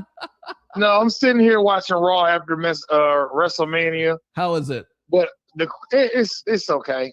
Cody and CM Punk had a kind of back and forth. Okay. And Oba came out and said 4 words. Which they're already setting up Roman Reigns and him. It's been a couple good matches. The Street Profits came back and. Street Profits came back. Wow. Yeah, well, I figured that was going to happen after we found out Bianca Belair was pregnant this weekend. Well, he's got to earn some money at this point. Absolutely. She's not wanting him to stay home with her. She's wanting him to get out of the house at this point. That is one of the most underappreciated wrestlers in all of in my opinion, Montez Ford. Absolutely. He should be pushed to the moon. He's got everything. He's got it all. I don't know what they're waiting for at this juncture. I don't know what they're waiting for. My question for you is, yes. what did you think about the Bengals trade? Well, I mean, they got a defensive tackle. They got a guy that can push the pocket. Is it going to help them? We'll see. But they got a player who did not have a good year last year. That's why he's on the trade block, wanted an extension. The Giants are ready to move on from him. They gave up a number 10 overall pick. It's reminiscent of what the Bucs did, right? When they got Darrelle Revis in 2013, and the Jets ended up taking Sheldon Richardson, and it didn't necessarily work out for the Bucs, and it kind of worked out for the Jets to a certain degree. But going back to it, it gives the Giants 2 picks at this point. What are they going to do? Are they going to package those picks, get a player, or are they going to take those 2 positions at this point, address defense, address wide receiver? I think they can do anything. I would say, if anything, I was looking at that Giants team. They definitely need to get something to protect their young quarterback. Mm-hmm. And I mean, I think Sonny Styles would be great for them. Well, I think Sonny Styles will be the pick, in my opinion. I mean, if he's there at 5, which there's a likelihood he may not necessarily be there, he may go top 3. True. That's how talented he is, and the film doesn't lie, but also the combine on top of it. But if he's there at 5, I think the Giants have to take him, definitely. Or I would love to see Scatterboo and Jeremiah Love together. Yeah, I see that. That's what I'm saying. Like, I wouldn't understand that pick, because don't they have also Tyron Tracy? I think they do. I think you're doing I think you're going luxury there. If you're going to improve something, you improve the lines, you improve the linebacking spot, you improve the defense. I need Tampa to do one thing. What's up? I need Tampa to do a couple things. Don't draft a tight end. Don't take that damn tight end from Oregon. Okay. If you do, trade back and get him. Okay. I could trade back a couple picks, pick up a couple picks, and then take him. I wouldn't take him. I could see that. I don't think it's a need. I think they could go in the later rounds and get somebody. I don't think it's. I don't. I don't see the special. Maybe I'm wrong, but I don't see it. I don't see it with this team. I mean, I'm going to tell you who he reminds me of. Mm-hmm. If you look at him, he kind of reminds me of Shannon Sharp, because Shannon Sharp wasn't really big, but he was muscular, just like that guy is. He's a freak. There's no doubt about it. Absolutely. Freak. Right. Because most tight ends nowadays, they 6'5", 6'6", big guys. They block and whatever, but he's like this. He's like an inch or two taller than Chris Godwin. Mm-hmm. So I don't know. I'm excited for the draft. I'm really excited to see what this Tampa team is going to do, because honestly, I really feel like this team is flying under the radar, and we always perform our best when we're flying under the radar. Well, I don't know if you heard what Jason Light had to say, but we'll get to those comments in just a moment. I want to know what Bucs fans think about it, because again, Light might be talking up his team, but he may have something here. Maybe something's exciting coming out of these comments. I'm just saying, at the end of the day, with this attitude of this team, they certainly seem like they have a chip on their shoulder, which is a good thing. It's the Baker Mayfield effect. Well, I think it's the Baker Mayfield effect. This is now that Mike Evans and Levante David are gone, this is basically Baker's team. Mm-hmm. Yeah. And I mean, you only are going to go where your quarterback takes you. Right. So, I mean, we're going to see. Oh, your boy Roman Reigns is coming to the ring now. Oh, geez. What's he coming to the ring for? To call out Oba? I mean, he won the title, so he's got to gloat a little bit. Yes. Well, of course. Yeah. Of course. He's the tribal chief. I mean, and here's the crazy thing. I'm moving. I wish I wasn't moving. I'm moving May 1st, but I got to spend that money to move. I wish I could have went to WrestleMania Backlash in Tampa. Well, that's in May, right? May 19th or something like that? No, May 9th. It's literally not even a month away. Wow. Okay. All right. Good stuff. Good stuff. All right. Hey, brother, listen, I'm ready for the draft. I feel like how do you feel about trading up, Peter? I think it's more. I think it's unlikely at this juncture. I really do. I don't unless like a Sonny Styles falls. I just don't. I don't see it. I do not see it. I feel like all. I feel like trading up depending on what the price is. Right. Well, it's always about the price. It's always. About it's just like, and I hate to say this, but it's like when you're driving down the street. Well, you don't have this problem. When you're driving down the street and you're looking for gas and you're trying to be like, oh, I can go down here, it's 10 cents cheaper. Right. But Mr. Tesla doesn't have gas problems. No, I don't. And I feel bad for the people that still drive those gas cars. I get it. The gas prices are just out of this world at this point. And then I go to Wawa and I charge up and it's like $10-15 at the most. And I'm like, I did the right thing. It takes you $15 to charge up your car completely. Yep. I hate you. Bro, I love you, but I hate you. But if you go, listen. If you go at night, late at night, you can even get it cheaper than that. Really? Yeah. It's like if I go after the show, I can charge it up and it costs even less than that. It costs like $10. That's crazy. I know, bro. It's so good. It's so beautiful. Hey, brother, I love you. Love you too, brother. Wednesday, Thursday, I'll be ready for you. All right. Sounds good. Get ready, guys. Yep. All right. Good stuff. It's my time of the year, right? Like, this is my time of the year. Like, look at me. Look at my eyes. This is my time of the year. Like, nothing is coming in between the draft. Like, this is the football event, my first football event in 1987. 1987. That goes how far. That's how long it goes back. How far it goes back watching football. That's the first event I watched. 1987 NFL draft. And then after that, I was hooked. Forget it. Don't contact me. Don't text me. Don't contact me. I'm done call me on my show if you want to talk NFL draft. Anything else? Nonsense. Don't care. Out for 3-4 days, gone. Don't bother with me. Don't bother asking for anything at that point. Seriously. All right, let's go out to the phone lines. What's your name? Where are you calling from? Still Shadow. What's going on, Shadow? What's on your mind? We actually need a linebacker because Levante. Well, yeah, you need a linebacker. And then, Alex Anzalone, he's a good option, but he's a veteran presence. He's going to be 32 this year. So you're going to definitely have to address that. You have Savasi Dennis. You have Roseboom on this team from the Carolina Panthers. You can definitely address the linebacking situation. I agree with you on that. Yes. Okay. So they could definitely go inside linebacker. I would expect them to go inside linebacker in the first 2 rounds. If not the first round, the second round. Oh. Players like Jacob Rodriguez, Anthony Hill Jr. I don't even know who he is. And Anthony Hill Jr., linebacker from Texas, makes plays. I've never heard of him. You got Kyle Lewis from Pittsburgh. He's been compared to Derek Brooks. He's another player that the Bucs could be looking at or be interested in, according to Louis Riddick. So I didn't like Devin White when he came in. Well, I hope he's better than Devin White. I mean, listen, Devin White was a good player when he came in. Then afterwards, not necessarily that great. Let me look here. Somebody sent me this, and my buddy Blake Anthony sent me this. This is the reason why top 10 most missed tackles this season.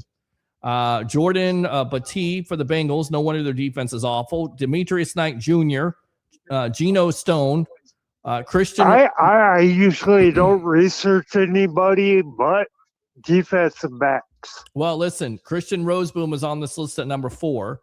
So I don't know if he's going to be a starter, but he'll get an opportunity to definitely contribute, not only on this linebacking staff, but also possibly on special teams. You got Devin White at 6. You got Savasi Dennis at 7. Demario Davis at 8. 9, Pete Warner. And then Houston Texan linebacker, who I'm not going to even try to pronounce his name at this juncture. So Bucs have 2 linebackers on this team that can tackle. They definitely have to address this need either in the first round or once again in the second round. We'll see how it all plays out. Jeremiah, anything else here, my friend? No, I'm good. I think I just wanted to You're good. All right. About it for a second. Okay. Good stuff, brother. Well, I tune was in like- on Wednesday, tune in on Thursday, tune in on Friday, and then if you're good to me, I'll probably be back on Saturday too, okay? I'm always good to you. Yeah, you are good to me. All right, my friend. I appreciate you all throughout the years. You've been a good dude. All right. All right, good stuff. My web heads out there on a Monday night. All right, we'll read the rest of these comments, and then we will get out to Jason Light's comments. We will get out to what Kalijah Cansey had to say today, what the mock drafts are saying at this point. In fact, let's go ahead and do a commercial break here.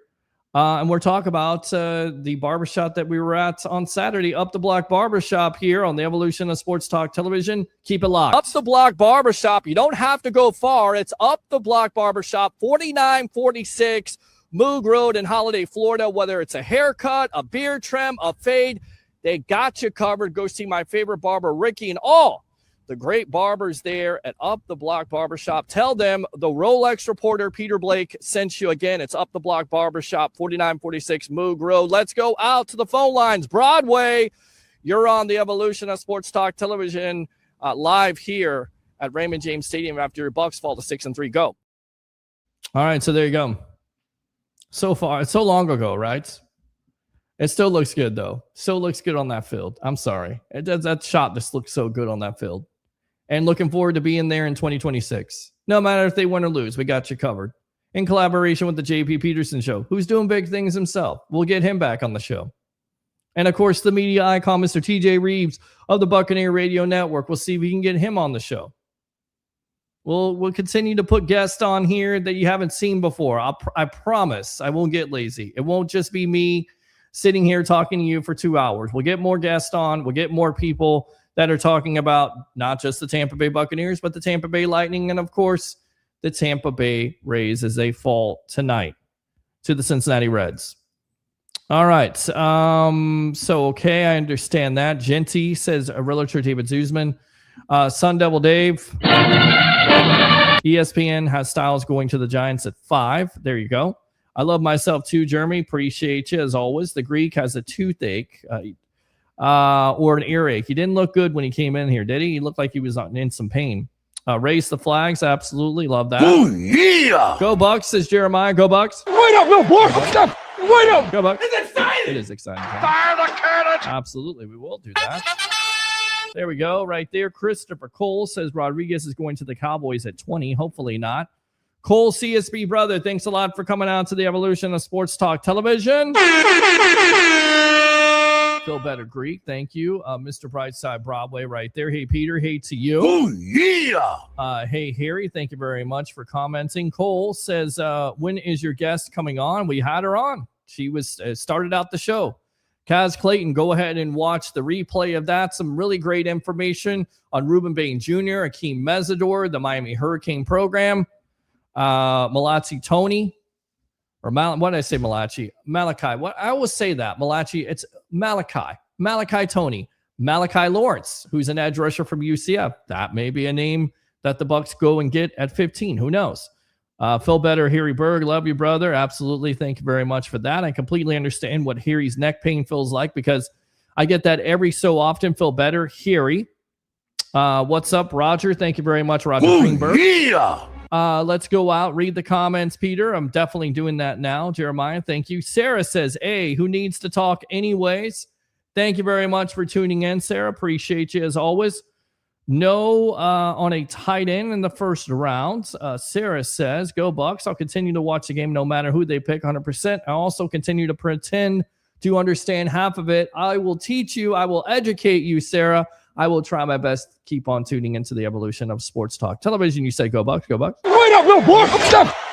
Go Bucs. We got the job, baby. Go Bucs. Fire the cannon. Go Bucs. Good stuff there. Open phone line, 727-255-0391. It's 727-255-0391. Out there solo. I don't know who this is, but I think he is trolling me. Bucs are cooked next year. Thank you. I think I know who this is. Jeremy says Lorenzo Styles. Yes, I know you've been talking about him a lot. Sad watching this team fall down bad in 3 years. Out there solo, they need to just sell the team to Germany. I know who this is. I'm trying not to suck right there. Is this man House Life? Is this who this is? Is this Van House life again? Probably is Van House life.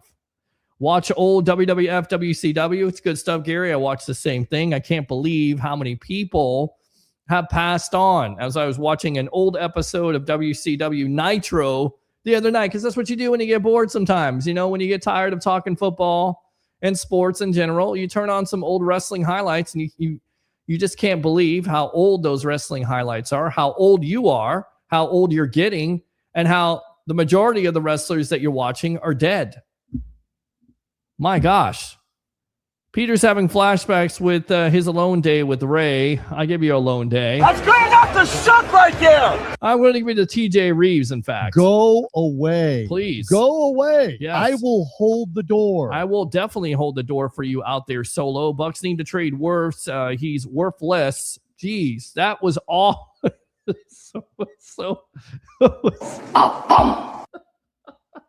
That was so awful, bro.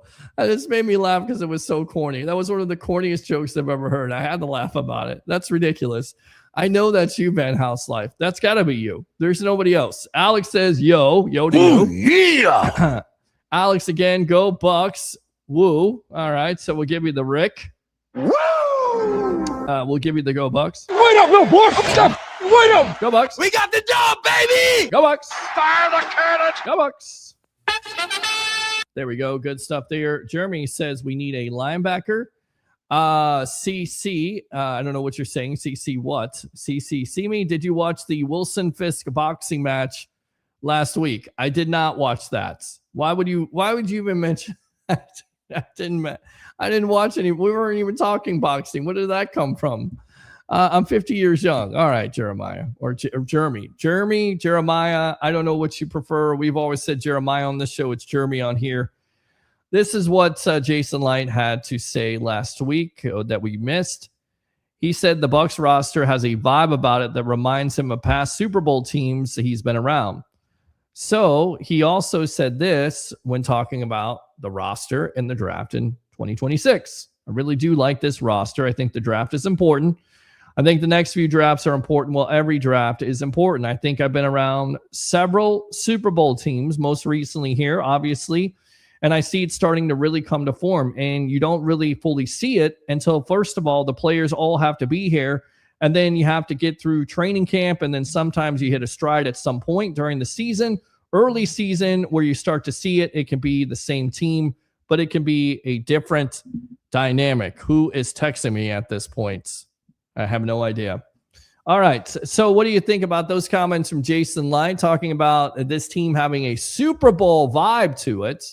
I know it's early in the process, but who knows? Maybe they take on this attitude of having a chip on their shoulder, a bad taste in their mouth, which a lot of Bucs fans have right now. With that being said, let's talk about what the recent mock drafts have for the Tampa Bay Buccaneers. We'll go around here on a mock draft Monday. NFL.com's Chad Reeder has the Bucs taking who else? Akheem Mesidor out of Miami. He says Mesidor is a quick, strong pass rusher, can also make plays against the run, which is important in a Todd Bowles defense. Just saying. Based on general manager Jason Light's recent comments that he could see the Bucs contending in short order, he's not likely to worry about Mesidor's age, who will be a 25-year-old rookie. Other Bucs selections in 7th round, linebacker Jacob Ruiz in the 2nd round, cornerback Davidson Ugbison, I think I pronounced his name right, 3rd round. DT Xavier Harris, 4th round. Keegan Tross, 5th round. Alex Harkey, 6th round. Offensive guard Alex Harkey, and Michael Sturdivant, 7th round wide receiver. From CBS Sports' Jonathan Jones. Who else does he have? Akheem Mesidor, Miami. A defensive line coach told me Mesidor is the most pro-ready rusher out of this group. He'll be 25 when he plays his first game and then can scare teams off. But Tampa Bay needs a rusher, could use one who doesn't need a season or two to hit his stride. Makes sense. Keith Sanchez of the Draft Network. Who is the pick? Guess what? If you said Mesidor, you are correct. What do you win? Absolutely nothing. But Akheem Mesidor is the pick here. According to the Draft Network, the Buccaneers are one of those teams that have been in search of an answer to their pass rush issues for a few years now. Not having one has hurt this team in key situations. In this spot, the Buccaneers go after Miami edge Akheem Mesidor. Mesidor plays the game with a high motor, physicality, which should make him an immediate impact on the Bucs defensive line. Pro Football Focus, Bradley Locker has something completely different. Keldrick Falk out of Auburn. He says Falk has been a polarizing player throughout the pre-draft evaluation cycle. He's only 20 years old, high-level run defender, excuse me, having secured at least a 83.4 Pro Football Focus run defense grade in both 2024 and 2025. Tampa Bay continues to need consistent playmakers along its defensive front seven, and Todd Bowles could take a swing at a developmental piece in Falk. Here's the reason why you would do it. Here's the reason why you wouldn't do it. The reason why you wouldn't do it is because what he just said, a developmental piece. But you could take a swing at it because you do have a veteran in a Muhammad there who had 11.5 sacks for the Lions. Can you afford to wait? I guess you could, but I still would like the opportunity to get somebody that has more production. His ceiling is high. The former Tiger feels like a player who could hear his name called earlier than anticipated. Whoa. Stop the presses. What do we got here? We got some things going on. So first, okay, so Casz, okay, she was on. Thank you very much for watching. Jeremy, I feel like I'm an elf at Christmas, except it's the draft. Hey, listen, we all feel like that. I feel like an elf. I feel like a kid under the Christmas tree waiting to see what the Bucs are going to do on Thursday night. And we're just counting down the days, 3 days. After the show, it'll be 2 days. On Wednesday, it'll be draft eve. Which, by the way, I don't know if we're going to do a mock draft because I haven't gotten a lot of participation. I think you guys just want to do Bucs draft. So we'll do a Bucs draft. I don't know. I'll put it out there on Facebook. We'll see what kind of response it is. We'll do the first 15 picks. You become the general manager of that team, not name the Bucs, or you just want to focus on the Bucs. We'll figure this out. Jeremy says the Miami co-host he had on earlier. Yes, Casz Clayton. She was great. I think they trade the picks as Louis from the Frozen Pirate podcast, who will join me on Thursday. All right, let's go out to Sun Devil Dave with a super chat. Appreciate that. Of $10. Everything helps. Let's go out to Sun Devil Dave again with another $10 super chat. You guys got to follow that lead. That's $20 right there in super chats. I'm in the money right now. I'm rich. Cubs push their winning streak to 6 in a row. Good stuff for you, my friend. Let's go ahead and check Instagram Live. Russ Law says Mansour Delane or Jacob Rodriguez. And then he says Mesidor top 10. That's from Russ Law there at 71. Thank you very much for tuning in, Russ. I definitely know who you are. A longtime webhead right there. So, again, Falk, possibility. I've heard it. Can play the run. I don't necessarily know if he can rush the passer enough. I don't know if he's a guy that's going to come in right away and be productive. You can afford to wait on him because you do have Muhammad. I'm not sure. I'm not sure about that pick. The production for me scares me. The potential, the ceiling is there. He's young. He's not 25. I don't know. We'll see. Let's go out to the Tribal Troll. Acknowledge me. As his favorite wrestler last night. Acknowledge your tribal chief. Yes. Well, I'll acknowledge you, Tribal Troll. What's going on? You got a Raw update for us here on the Sports Web? Oh, man. I couldn't even... I don't even know where to begin. It was that good tonight? This was the best freaking Monday Night Raw of the year. Well, see, then I should have just taken off and watched the show instead of done this show. But go ahead, give me some clip notes here of a Monday Night Raw tonight on Netflix. Bloodline has been reunited. Okay, that's not a surprise. It's looking like Jacob Fatu came out, got in Tribal Chief's face, and it's looking like Backlash Tampa at Raymond James Stadium. Maybe Jacob versus Roman for the title. Interesting. I'm surprised they didn't do the Oba, but I think it's too soon at this point. But that was interesting last night how Oba mentioned Roman quickly. I think they got to build that up, but it makes sense with Jacob Fatu. Okay, what else? Roman's going to be full-time all the way through the summer, supposedly. Well, that's a good thing. It's a good thing for that belt. It brings legitimacy to the belt. Yeah, it was just CM Punk. It's looking like it's going to be Punk versus Cody Rhodes for the title. Okay. I'm like, oh, wow, mind blown. Wow. God. They had Liv Morgan versus Sol Ruca. Okay. Liv Morgan won. Okay. What else happened? There was just so much. God, I don't even know. You'll have to watch the highlights. It was a really, really great show. All right, I want to watch the highlights, my It friend. was almost as good as the Sports Web. All right. Well, I like that, man. I like what you just had to say there. So appreciate that. It's been a good show. Thank you. I'll try. You know, we had the Queen of South Florida talk about Ruben Bain Jr. and of course Akheem Mesidor, who's getting mocked to the Bucs consistently here. So I hope this happens. All right, let's cut the speculation and the bull. You know what? The bull stuff. Yeah. Who are in your opinion? Tell me, no doubt. Who are the Buccaneers picking? You have to wait until Thursday night. How about that? Thursday night before the draft. Come on. Yep. Maybe Thursday night before the draft. I'm not giving away. Are you still doing your homework? I'm always doing homework here. I'm just if you kind of caught the show, you can kind of see who I'm leaning towards. If you watch the show, you know who I've been saying a lot of. I think there's certainly a possibility of Mesidor being there at 15. If he's there, I think the Bucs take him. It makes lots of sense. You know, most pro-ready pass rusher at this point, even though his age, even though there's some injury concerns. You need production right now, whether it's 5, 6, 7 years, but you need production right now. I think this kid can come in here and make some hay with this Bucs defense. Mesidor, best player available?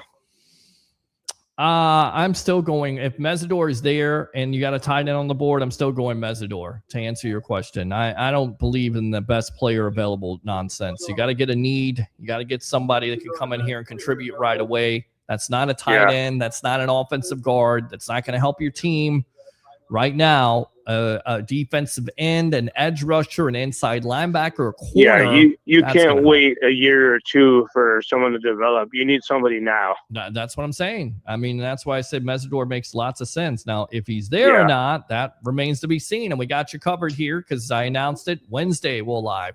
Thursday, we're live.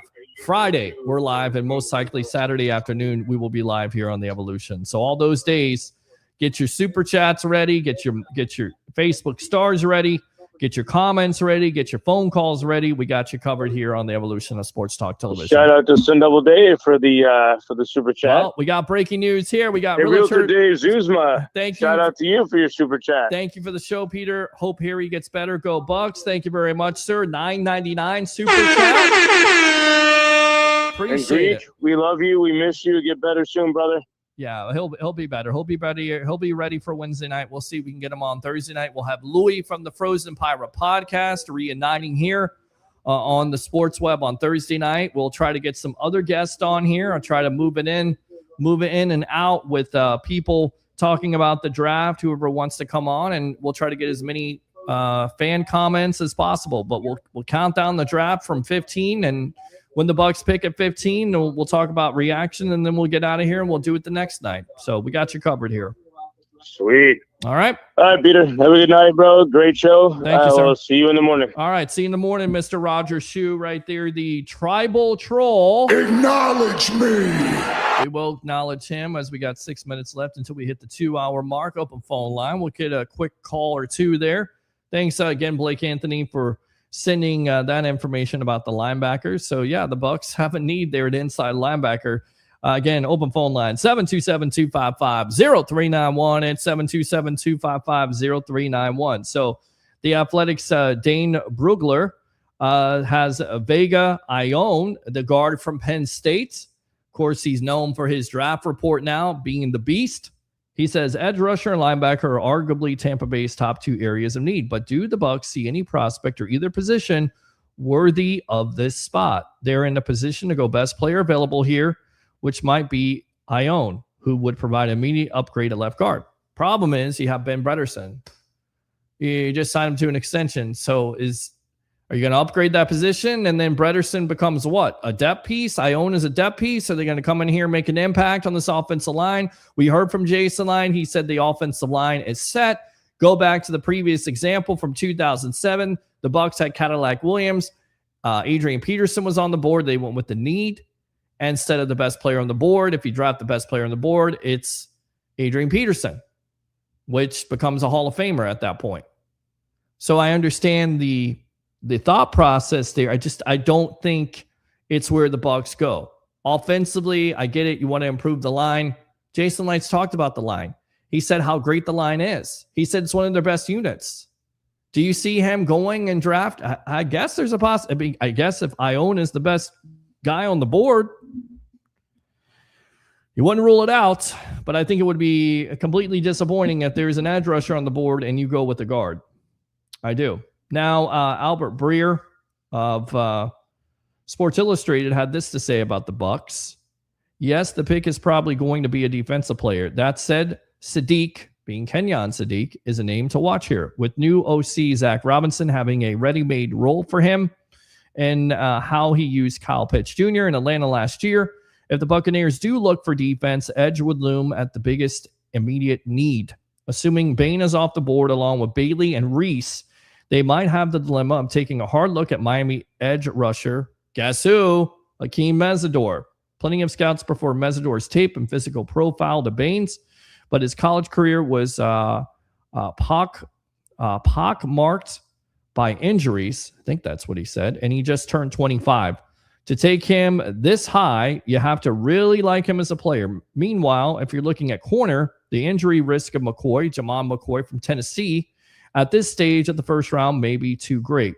So would it be too early to look at his teammate, Hood? There you go. That's Albert Breer of Sports Illustrated. So rumors again, take them with a grain of salt. It is a misinformation season. There's a lot of smoke out there. There's a lot of people creating rumors. You're going to hear it from here on out. And this is the speculation season, and I'm here for it, as the kids would say. Open phone line, 727-255-0391. It's 727-255-0391. Officially, the Bucs today signed Sean Tucker to the one-year contract, according to Aaron Wilson of KPRC2 Houston. Tucker recorded 320 yards on 86 carries in 17 games during the 2025 regular season, while working behind Bucky Irving and Rashad White. While White is now with the Commanders, the Bucs added Kenneth Gainwell to the backfield via free agency last month, and the presence of the former Steelers sets the stage for Tucker to remain the team's number 3 running back in 2026, which is not necessarily a bad thing because we know that the Bucs want to get him the ball more. When you get him the ball more, especially at the goal line, you use them as your hammer, your physical presence. Fantasy guys out there, this is the guy that you would take, if you're going to get a player that's going to score touchdowns on the goal line. This is the guy that you may have to take a look at because he could take touchdowns away from Bucky Irving because they like his physical presence. What else did we have here? Because I know Kalijah Cansey was talking to the media today, along with Graham Barton.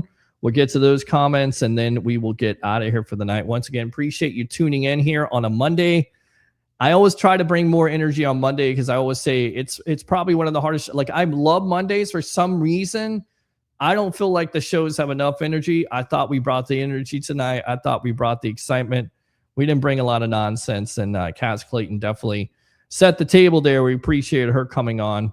And hopefully she comes on in the future as she'll be covering the NFL draft. So who knows? Maybe we'll go out to her. Maybe I can get her on again. Yeah, Tucker. Yeah, absolutely. Sign him to a one-year contract, Gary. Gary, one of my newest webheads, man. Appreciate you tuning in. Love it. Continue to tune in. Roger Greenberg, I saw you sharing my stuff. I appreciate that. Welcome to the evolution. And guys, tell your fans out there, tell your sports fans, tell your Bucs fans out there that there's a new show on Monday and Wednesday nights. And anytime we have breaking news, we got you covered. And we got the opportunity to, call in and comment in and give to the content if you like the content. Like and subscribe to the Sports Web on YouTube. Friend me on Facebook at Peter H. Blake. Let's go out to Kalijah Cansey talking to the media because they started, the Bucs started their off-season workouts. He said, my main goal is to play every game.